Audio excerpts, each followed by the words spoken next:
মধ্যপ্রাচ্য উত্তাল।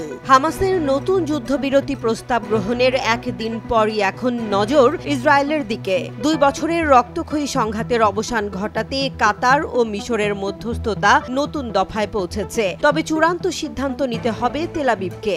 In the past 2 weeks, Israel did not initiate any military action. মিশর জানিয়েছে প্রস্তাবে রয়েছে প্রাথমিক 60 দিনের যুদ্ধবিরতি, আংশিক জিম্মি মুক্তি, কিছু ফিলিস্তিনি বন্দীর মুক্তি এবং ত্রাণ ঢোকানোর ব্যবস্থা। তবে ইসরায়েলের প্রধানমন্ত্রী নেতানিয়াহু এখনো প্রকাশ্যে মন্তব্য করেননি। তার শর্ত স্পষ্ট, সব জিম্মি একসঙ্গে মুক্তি পাবে, শর্ত অনুযায়ী যুদ্ধ শেষ হবে।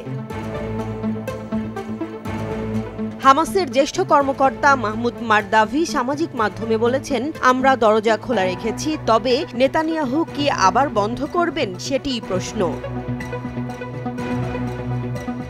ইসরায়েলের তেল আবিবে হাজার হাজার মানুষ রাস্তায় নেমে চুক্তির দাবিতে বিক্ষোভ করেছে। তবে সমসাময়িক পরিস্থিতি নাটকীয়। নিরাপত্তা মন্ত্রিসভা গাজা ও আশপাশের শরণার্থী শিবির দখলের পরিকল্পনা অনুমোদন করেছে, যা মানবিক সংকটকে আরও তীব্র করতে পারে। ডানপন্থী জাতীয় নিরাপত্তা মন্ত্রী ইতামার বেন-ভি সতর্ক করেছেন, নেতানিয়াহু যদি হামাসের কাছে নতি স্বীকার করেন বিপর্যয় ঘটবে।